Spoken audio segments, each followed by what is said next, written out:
यह कलियुग का शुरुआत है या कलियुग का अंत? क्या कलियुग के समाप्ति में अभी भी 4 लाख वर्ष से अधिक बाकी है? क्या घोर कलियुग शुरू हो गया है? कल की अवतार कब जन्म लेंगे, या फिर वो अवतरित हो चुके हैं? इस विषय पे आपको पुस्तक, टीवी एवं इंटरनेट में अनेक ज्ञान प्राप्त हो जाएंगी। कुछ कलियुग को 4 लाख वर्ष का बताएंगे और कुछ तर्क देंगे कि अभी द्वापर युग शुरू हो चुका है। कोई कहेगा कि भगवान कल्कि के जन्म लेने में अभी भी देर है, और कोई इस तर्क को खंडित कर यह कहेगा कि कल्कि अवतार जन्म ले चुके हैं। परंतु सत्य क्या है? सत्य को जानने के लिए हमने पुराण तथा अनेक पुरातात्विक, खगोलीय एवं प्राचीन भारतीय इतिहास के प्रमाणों का गहन शोध किया है, और इसी शोध से अर्जित तथ्य को आज हम आपके समक्ष प्रस्तुत करने जा रहे हैं। अनंत की आंख खुली तो वो एक जंगल के बीचों बीच बैठा हुआ था।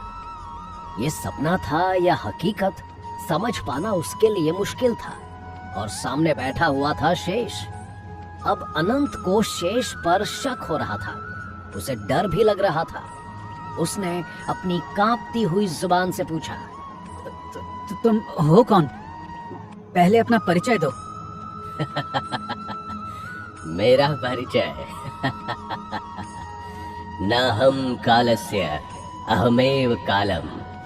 शेष ने संस्कृत में अपना परिचय दिया और अनंत का दिमाग और खराब हो गया। क्या मतलब? मतलब मैं समय में नहीं हूँ, समय मुझ में है। या यूं कहूँ कि समय की सीमा से परे, वक्त की परिभाषा के उस पार, जब पूरी दुनिया शून्य में समा जाती, तब जो बचता है, जो शेष रहता है, वो शेष यानी शेष नाग हूँ मैं। इतना कहते ही अनंत का वो दोस्त 7 फन वाले शेष नाग में बदल गया, और अनंत को ऐसा लगा जैसे वो पूरा जंगल समुद्र में डूब गया हो। सवालों के भंवर में डूबे हुए अनंत के चेहरे को देखकर शेषनाग ने उसे तसल्ली देते हुए कहा, तुम्हारे हर सवाल का जवाब मिलेगा।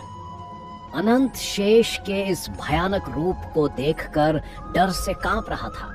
शेषनाग अनंत का डर भांप सकते थे। वो वापस अपने पुराने रूप में आ गए और अनंत का दोस्त बनकर उसके ठीक सामने खड़े हो गए।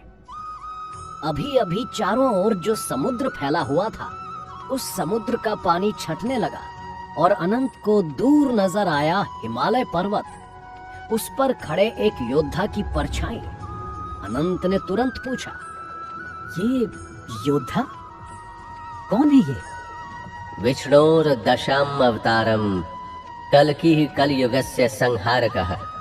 कल्कि, ये विष्णु का दशावतार, कली राजा का संहारक कल्कि है। अनंत समझ गया कि जिस कल्कि पुराण को पढ़ने और समझने का वो प्रयास कर रहा था, वो उन सभी घटनाओं को भविष्य की इस दुनिया में सच होते देखने वाला है। अनंत और शेष बंजर रेतीली जमीन पर खड़े थे।